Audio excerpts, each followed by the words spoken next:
Ever get that feeling, like that spark of creativity you had as a kid? Hmm.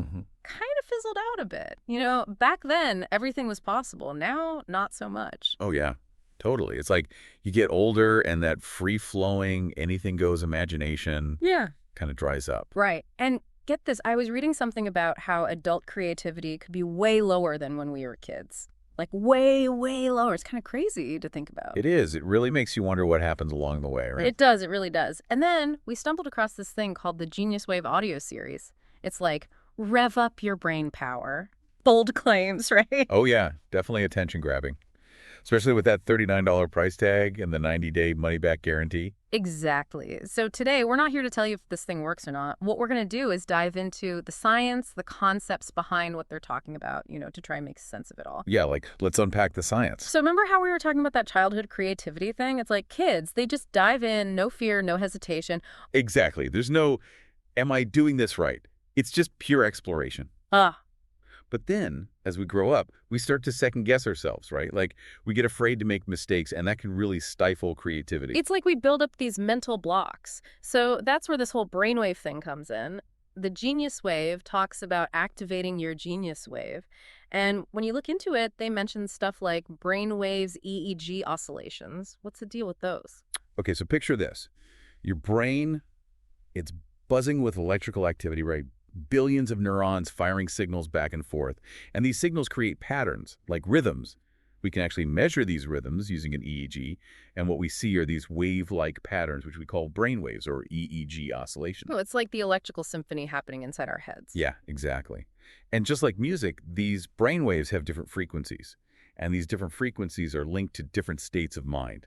Like when you're super focused, you might have more of these faster beta waves, but when you're relaxed, you might see more of these slower alpha waves. Makes sense.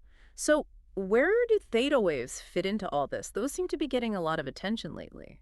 Right, so theta waves, they're even slower than alpha waves, and they seem to be particularly important for learning and memory.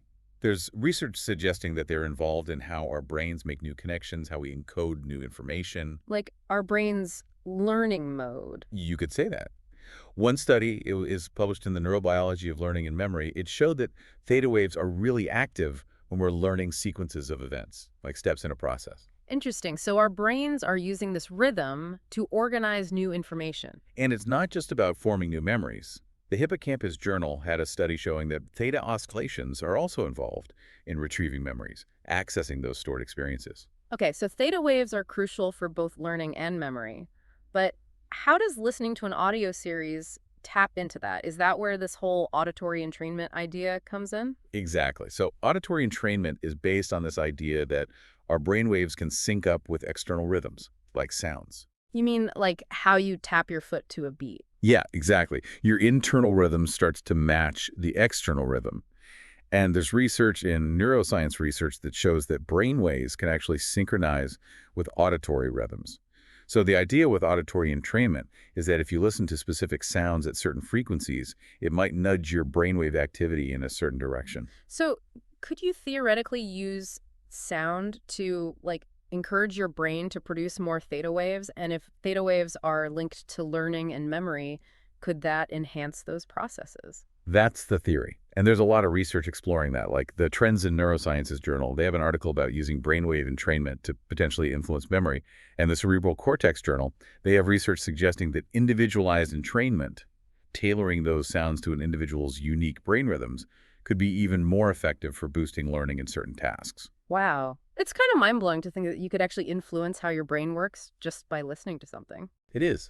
And it's not just limited to scientific sounds either. Yeah. Like, think about music. We all know how music can make us feel, right? Totally. Upbeat music gets you energized. Calming music helps you relax. Exactly. And that's partly because your brain is syncing up with the rhythm of the music. There's a bunch of research, like in neuroimage and neuropsychology, showing that musical rhythm can entrain brain activity. Even how much you enjoy a piece of music can affect your brainwaves. Makes sense. Now, one of the things that the Genius Wave mentions is something about transcendent states. How does that tie into all of this? So the Frontiers in Psychology journal actually delves into the biological dimensions of these transcendent states, those experiences of deep connection or expanded awareness. Right. Sounds a little out there. It is fascinating for sure, but it's a different area of research than using auditory entrainment to directly boost learning or memory. They're looking at the brain states associated with these experiences, but it's not the same as using specific rhythms to target cognitive functions. Okay, that makes sense. What about this whole sleep and forgetting thing? They mentioned that in their materials too. It seems a little counterintuitive, right? Like, if you're trying to enhance brain power, why focus on forgetting? It's a great point. It might seem counterintuitive, but forgetting is actually really important. The Journal of Neuroscience published research suggesting that sleep might not just be about consolidating memories, but also about pruning away unnecessary information. Like your brain is cleaning house while you sleep. So it's like decluttering your mind. Exactly. Getting rid of the noise so you can focus on what's important. It's all about efficiency, making sure your brain is running smoothly. So, bringing it all back to the genius wave, it seems like they're drawing a connection between that uninhibited childhood creativity, brainwave activity, especially theta waves, and potential for auditory entrainment to influence those brain states. Like, they're suggesting that their audio series could help you tap back into that creative mindset you had as a kid. Yeah, that's the gist of it. They're pointing to these areas of scientific research to support the idea that their audio program can help activate your so-called genius wave by influencing your brainwave activity, maybe even promoting more of those theta states linked to learning and memory. So for those who are curious about the practical stuff, the Genius Wave is in .m4a format, comes with a PDF, and they deliver it to your email within 15 minutes after purchase, and you'll see CLK Bank or ClickBank on your statement, so it's discreet. Good to know. One thing to keep in mind is that they have a disclaimer about testimonials, stating that those are user-submitted and not a guarantee of results. Also, they mention that ClickBank is just the retailer. It doesn't mean they're endorsing the product. Right, that's pretty standard. And lastly, there's an age restriction. It's not for anyone under 18. Yeah, you see that a lot with products that claim to influence cognitive functions.